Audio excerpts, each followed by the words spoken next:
Boa noite, meus irmãos. Que essa paz que nós sempre encontramos aqui esteja sempre presente em nossas vidas diárias. Que nós possamos sermos melhores cada dia mais, trazendo para dentro de nós os ensinamentos do Mestre Jesus, em qualquer situação que estejamos, temos que mostrar e temos conhecimento maior do que os outros e precisamos aprender a vivenciar esses conhecimentos. Nós vamos falar hoje sobre a mediunidade, né? Porque no livro O Mecanismo da Mediunidade, o nosso irmão André Luiz, ele sempre fala que, né, que ainda até hoje, né, depois de 100, quando esse livro, quando começou a mediunidade, depois de 100 anos que foi a mediunidade, já estava a conhecimento de todas as pessoas, quer dizer, e que médiuns existiram desde o nascimento de todos nós, mas que 100 anos depois, quando se lança um trabalho maior sobre a mediunidade, e até hoje ainda tem um ponto de interrogação das pessoas. Será que realmente existe a mediunidade? Será que os espíritos se comunicam?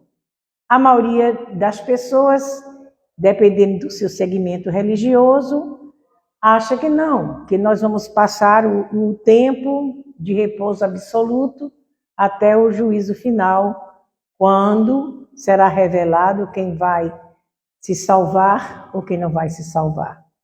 Para alguns, a salvação já está certa, porque só em ter essa consciência ela está certa. De fato, o nosso mestre ele veio para nos mostrar esse caminho.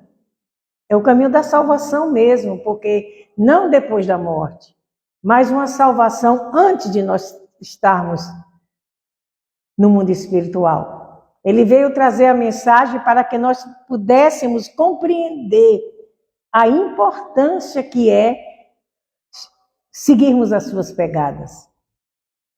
Mas, claro que existe o lado espiritual, onde nós, quando partimos, o nosso corpo que fica desse empréstimo que ele nos concede, e a consciência se amplia muito mais, porque a gente só não vê pelos olhos que temos aqui, nós vemos em todas as dimensões.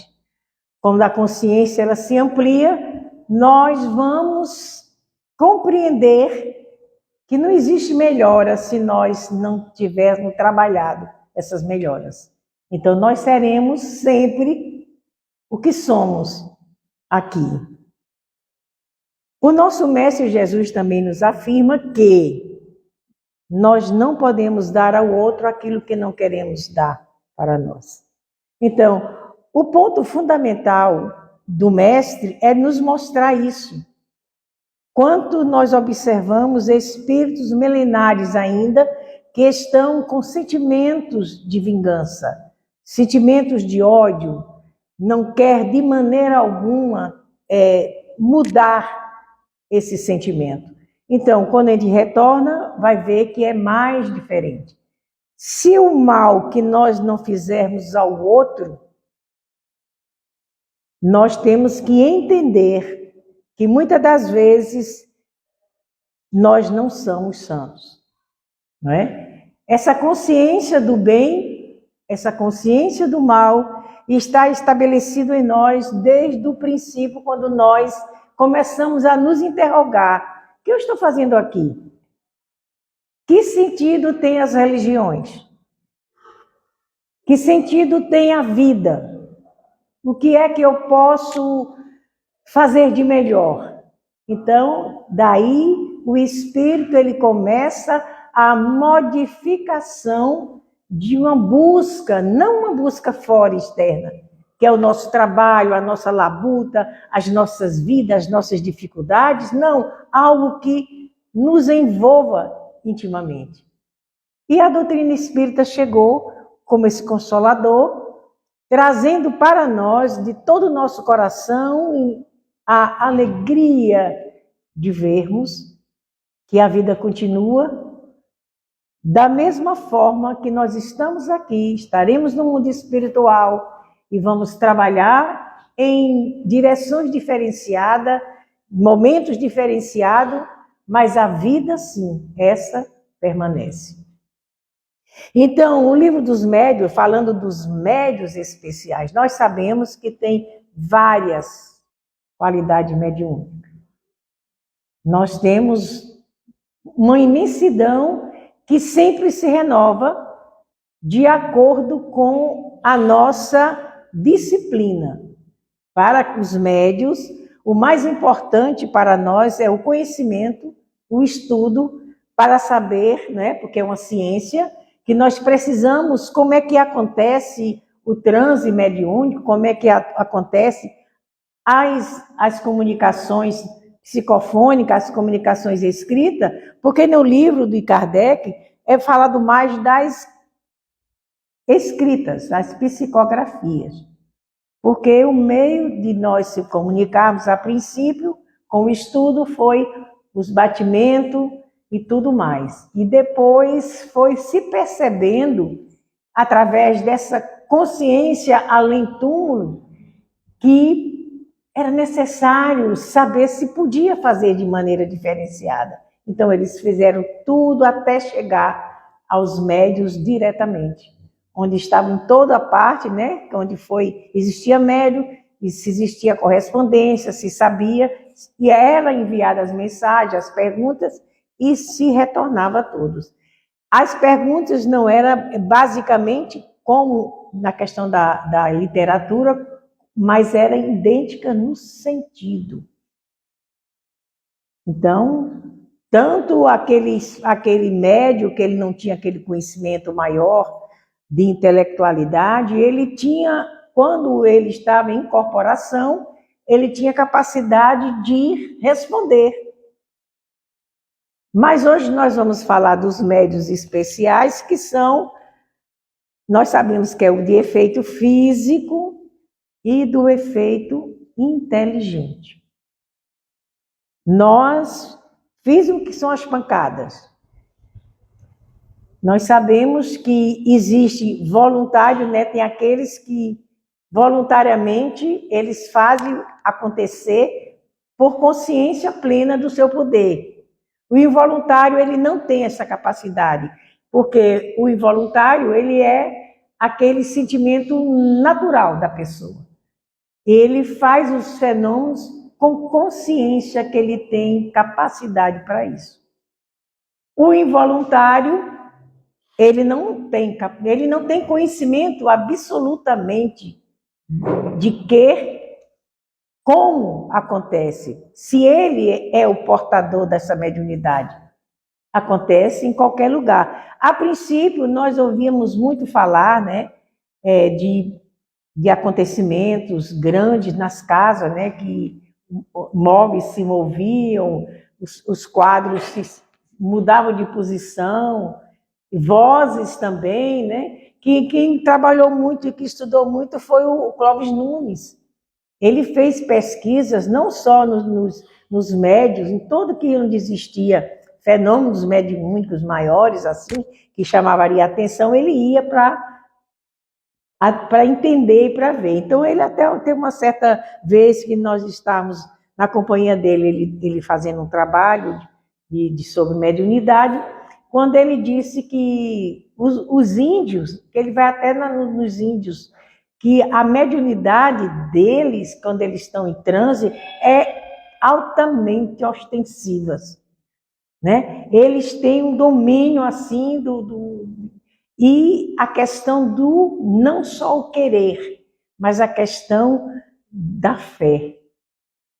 Eles têm certeza absoluta de que os mortos se comunicam conosco, de maneira diferenciada.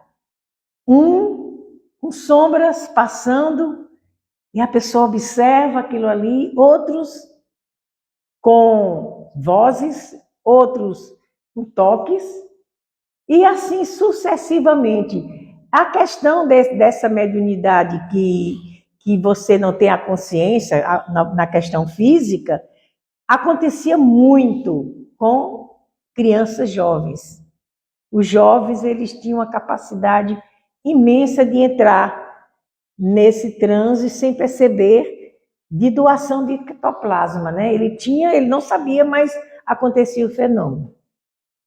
Até o ponto deles colocarem um copo, né? Aquele copo com água assim, e involuntariamente, sem a consciência de que ele é que fazia o fenômeno, e o copo se arrastava na mesa e se deslocava de lugares.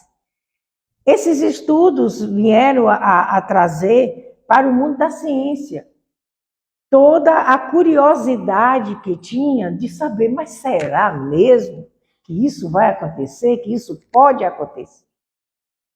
Nesse livro, A Religião dos Espíritos, que é de Emmanuel, eu até deixei um pontinho aqui para a gente ver, que só fala, agora nós vamos falar não só dos fenômenos mediúnicos, mas também da responsabilidade mediúnica.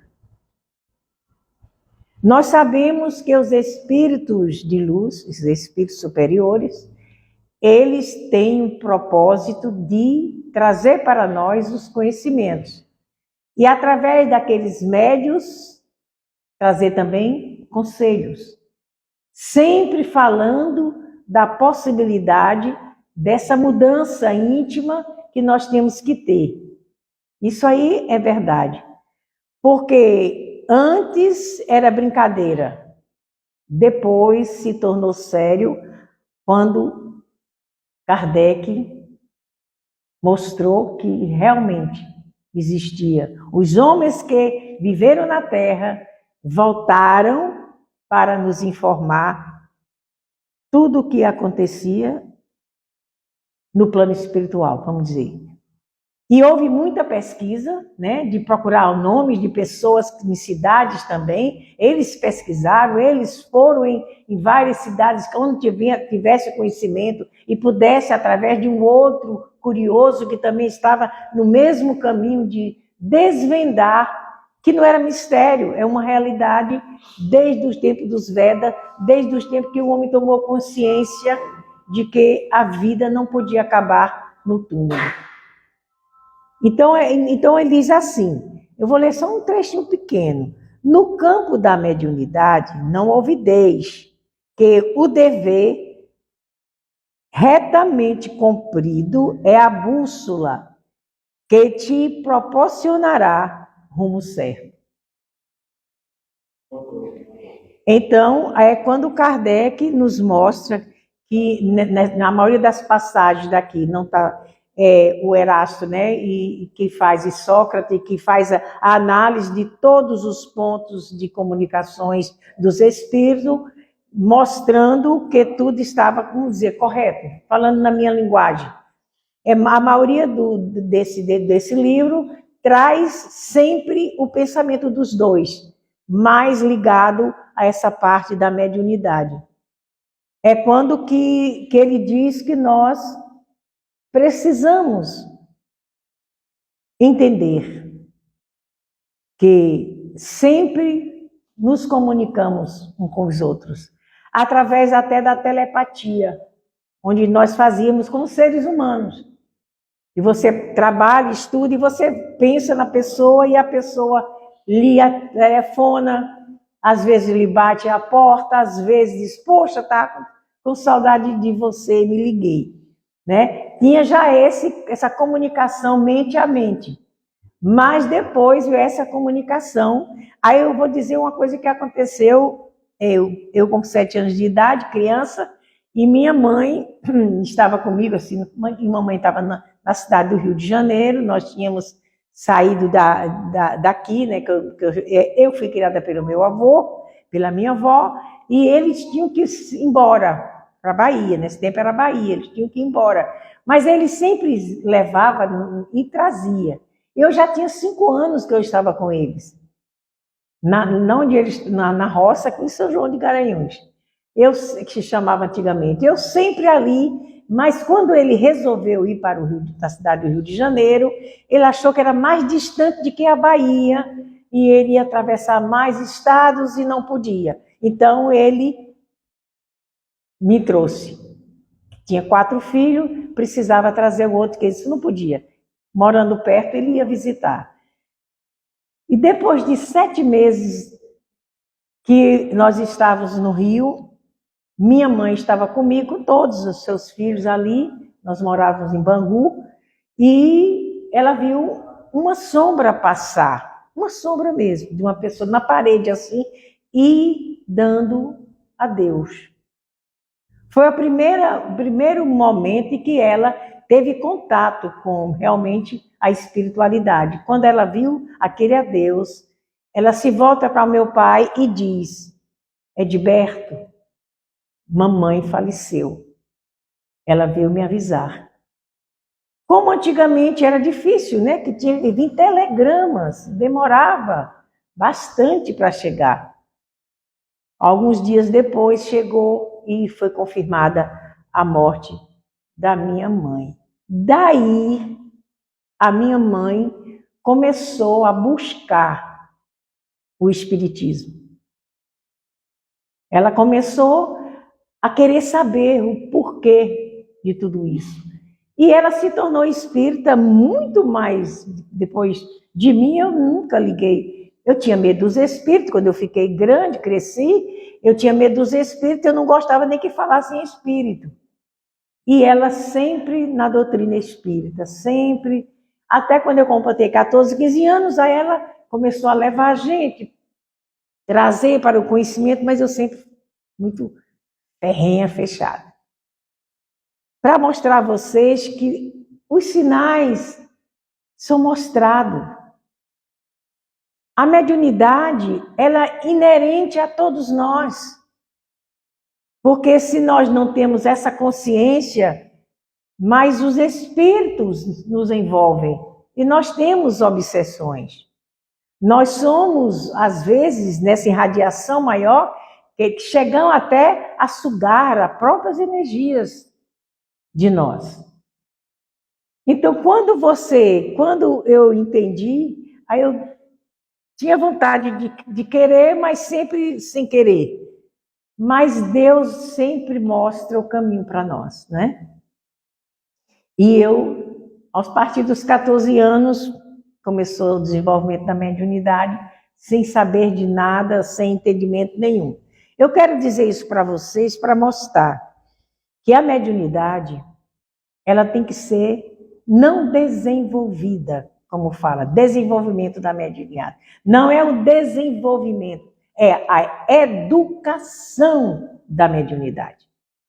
E você só se educa lendo, você só se educa estudando, para saber o motivo dos fenômenos que está ocorrendo, né? Então, e eu demorei muito para ver isso.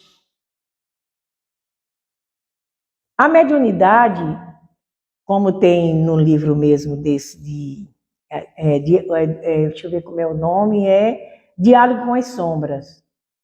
Eu estava observando que quando eu faço coisa para coisa, eu fico lendo alguns preços. Então, mostra, né? Diálogo com a Sombra mostra que a mediunidade, ela é inconsciente total não existe. Apesar de nós sabermos que há uma separação do perispírito para a conexão com o espírito, e essa conexão com o perispírito faz com que, no choque anímico, no choque das energias, o espírito se manifestar, se mover, falar, e muitas das vezes, dependendo da condição espiritual do espírito, se enraivecer e às vezes até bater nas coisas, bater nas pessoas, se tiver presente, se não houver, justamente, educação. Agora, com o tempo de você estar trabalhando a sua mediunidade, estudando a mediunidade, frequentando um trabalho, porque o Kardec, ele nos explica que se você não quiser o desenvolvimento da sua mediunidade, ou buscar isso para você, você pode canalizar em uma sopa, nenhuma campanha do quilos, nenhum trabalho assistencial, no trabalho de palestra, no trabalho do passe, no trabalho de a gente arrumar o templo para que haja que nós precisamos ainda dele. Que não é uma consequência de você vai sofrer porque você não desenvolveu. O sofrimento humano é necessário devido à imperfeição que temos ainda. Isso aí faz parte da lei divina. Não é que você não... Agora, se você, em determinado momento da sua existência, você quer fazer o trabalho mediúnico, aí sim, vai dificultar. Por quê? Porque o canal vai se alargando. Você vai tendo, parece que os cristais da glândula pineal, parece que ilumina, ninguém sabe como é que é. E você fica mais perceptível às coisas. Ao passar dos anos, você vai, por isso que disse, as nuances, tem muita maneira da mediunidade. E você que não via, passa a ver. Deixa eu estou vendo alguma coisa aqui. Que não psicografava, passa a psicografar. Então, assim, sucessivamente, nós vamos abrindo esse caminho. E por leviandade nossa, de não querer mais assumir o compromisso, de não querer mais. Não é que vai fazer mal. Nós nos desviamos da conduta reta. Então, vamos fazer tudo que vai nos prejudicar. E é por isso que, como os espíritos que estão conosco, eles, até o próprio nosso anjo protetor, ele não nos larga de jeito nenhum, mas ele tem mais o que fazer. Quando criança, você 16, com criança, começa você a sua reencarnação, eles estão ali mais vigilantes possível. Mas você recebe a mensagem quando diz assim, eu não devia ter feito isso. Isso é um ponto de interrogação. Então, o que ocorre quando nós deixamos o trabalho por leviandade? Eu vou viver minha vida, eu vou beber, eu vou fazer... Não que não se beba, que não se proíbe nada. É a maneira ostensiva que nós fazemos do uso irregular do nosso corpo e da nossa vontade. Então, o que é que acontece? Acontece que os espíritos benevolentes se afastam, porque eles têm trabalho a fazer. E quem é que vai chegar próximo a nós? Os levianos, os brincalhões, aqueles que não têm nada com ninguém, que não está aí para perdoar, nem para querer se modificar, e os médios fracassam. E não, muitas das vezes voltamos de novo à Terra com a mesma incumbência de sermos médio. Por quê? Porque o médio, ele é o maior devedor.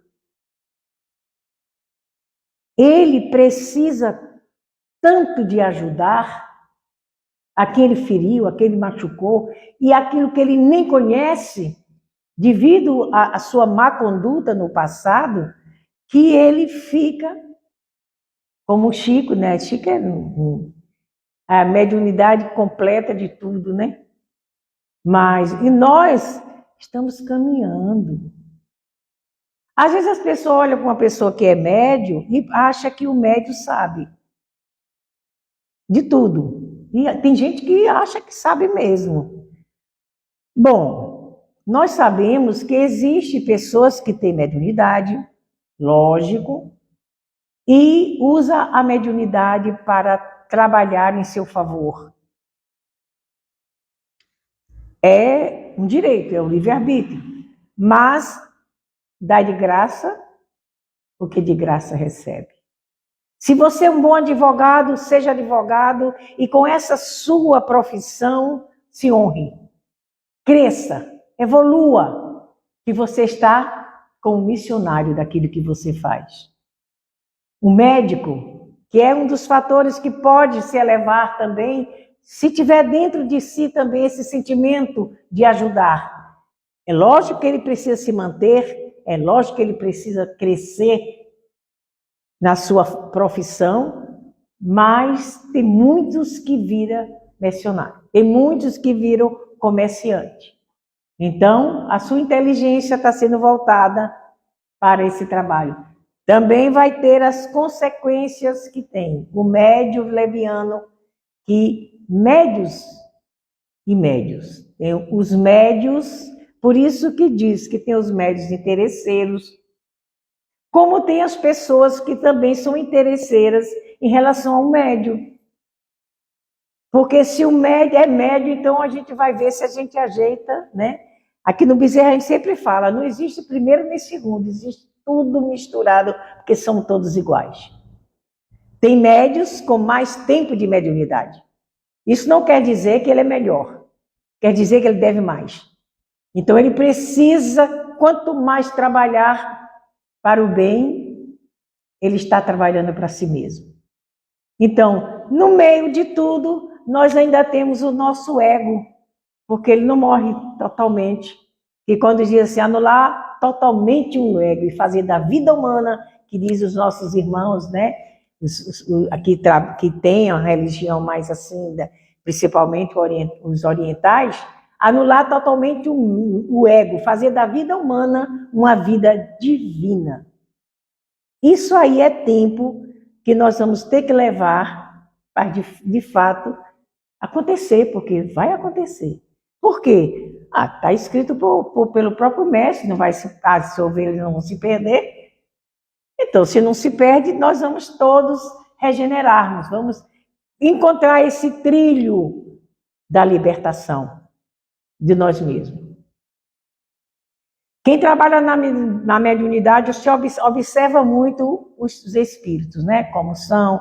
É quando diz, né? No livro que fala, Kardec fala o seguinte: não é só olhar o médium. O médium tem que ser olhado, mas olhar o espírito. Nós temos que conhecer o espírito, porque o espírito sopra em qualquer lugar. Mas a gente não sabe como é que está a mente daquele espírito, a vontade daquele espírito, a realidade espiritual daquele espírito. Os espíritos que estão doentes, sofridos, são espíritos que o Pai e o Mestre Jesus traz para que eles sejam acolhidos. Vocês podem observar, se você ver os livros bons de Ivone Pereira sobre a mediunidade, alguns romances bons, vocês vão observar que a ligação entre o céu e a terra é tão profunda que a gente não está só, em momento algum. Quando o povo antigo dizia assim, o povo da roça dizia que o mato, né, tem olhos e a parede tem ouvido, e eu mesmo ficava indagando, como assim? Pode ser Mateus? É essa ligação espiritual. E o mestre fala que nós temos que vigiar e orar. Orar também e vigiar. A mediunidade precisa de, primeiro, disciplina. Disciplina e disciplina. Porque começa no horário certo. E se os mediunidades têm que, se é para chegar de 8h15, faltando 5 minutos, já está atrasado, chegue. Por quê? Porque os espíritos de luz que comandam a casa espírita, que são os mentores da casa, que trazem os espíritos enfermos para ser tratado, eles têm compromissos e obrigação. E nós não podemos achar, não, mas eu sou médico, se eu não for, não vai ter. Não, você só é médico porque existem os espíritos. Sem os espíritos você não tem fenômeno nenhum. Agora, ambos precisamos um do outro. Eu preciso para me redimir e eles precisam para se evoluir. Para sair da angústia, da dor, do sofrimento, porque a coisa que dói mais dentro da consciência humana é saber que não cumpriu o seu dever. Antigamente os homens tiravam um fio do bigode, porque era honrado se no sentido de honra de compromissos materiais. Levianos totais no compromisso morais. Eram carrascos, levianos, traidores. Mas no compromisso com a sociedade, no compromisso com seus deveres de pagar, de que dever, eles eram homens excelentes. E é por isso que tem muito fazendeiro que chega procurando terra, procurando como é que foi, que ninguém vendera a fazenda, porque é uma ligação direta entre a terra e o céu. Para que você conheça o paraíso, você precisa sentir na terra o céu. Porque o céu é uma coisa íntima, interior. Tem pessoas que sofrem, que padecem, que têm dificuldades superiores às nossas e são alegres e felizes. Esse encontrou essa base. Às vezes até sem entendimento. Porque não leu, não sabe. Mas só diz assim, mas Jesus está comigo, eu estou tranquilo. Estou bem. E você vê a generosidade de dividir o pão. Se o de lá da fazenda não fez, o da roça não comprou, ele diz, eu tenho aqui, eu te dei, eu te favoreço. São pessoas, hoje está mais mudada pela tecnologia, tem que mudar, porque ele tem que testar, tem que ser testado. Até onde vai a nossa capacidade moral? Até onde vai a nossa dignidade, que a gente fala tanto nela? Porque às vezes a dignidade para nós é se me trair, então, a dignidade, eu fui ferida na minha dignidade. Sem entender que o outro é que foi ferido. Nós somos tão egoístas a ponto de achar, porque as pessoas me deixou, não merece ser feliz. O egoísmo é tão grande na nossa vida. Imagine um médium rancoroso que está trabalhando na mediunidade com Jesus e não consegue de maneira alguma modificar. E por que fica lá? Porque Deus está para os doentes. Então somos doentes. Nós temos que estar lá para ver através de olhar, do sentir, da dor do outro, nós começamos a canalizar dentro de nós, dessa alma que chora muitas vezes, a bondade, o respeito, o amor, a compreensão e a compaixão. Então, por isso que quando o Chico fala sobre a mediunidade, quando ele diz, Chico, aí às vezes eu estou doente, se eu pudesse eu não ia hoje. Aí eu lembro de Chico, aí eu digo, internet, mas Chico. Aí a minha irmã disse, mas Chico é Chico, né? Linda assim. Você não chega nem... Eu digo, eu sei que eu sou Chico, mas eu não sei que eu não sou Chico. Aí está dizendo assim, é isso, é o compromisso. Não tem festa, não tem nada. Se o compromisso é coisa, a pessoa diz, eu tenho trabalho fora daqui, eu vou para o SESC, eu sou uma pessoa que me movimento. Porque se você não se movimentar, você enferruja. Eu me movimento, eu vou para o SESC, eu vou assistir palestras com psicólogos, com médicos. Eu vivo saindo. E até canto em um coral. Deu vontade de cantar, vamos cantar no coral, vamos cantar no coral. Mas a minha disciplina, se for para cantar, no dia que eu tenho meus compromissos aqui, eu não vou. E às vezes eu renuncio. Porque o compromisso não é compromisso com Soares. Não é compromisso com o movimento espírita. Porque se a gente olhar o nosso movimento, nós estamos dentro dele, nós sabemos. Mas, se nós, que somos devedores, estamos tentando buscar, mediante a nossa limitação moral, um lugar mais tranquilo para se morar, então Deus disse, não, se for botar só Chico Xavier numa mesa mediúnica, um Divaldo Franco, eu não sei, nós não sabemos, Chico eu sei, mas eu não sei de todos, e não tem necessidade de saber que o julgamento não pode ser nosso. não ia ter ninguém na casa espírita. Ah, mas na casa espírita chegou fulano que tomou passe com um teor de álcool, disse, mas ele está no lugar certo. Ele tem que tomar o passe ali com um teor de álcool, sim. Para que ele possa... Gente, eu vou contar um caso que aconteceu aqui no nosso centro. Nós temos um trabalho, é um trabalho pequeno, só de 5 pessoas a 6 pessoas. Que nós fazemos um trabalho sobre os alcoólicos e as pessoas que usam droga. Não diretamente com eles, mas com os responsáveis deles. Eles vêm e dão o nome, endereço, tudo mais, e nós fazemos esse trabalho. Lá, escondidinho, nós, a turma, o grupo. Para que ajudar aqueles espíritos, porque a pessoa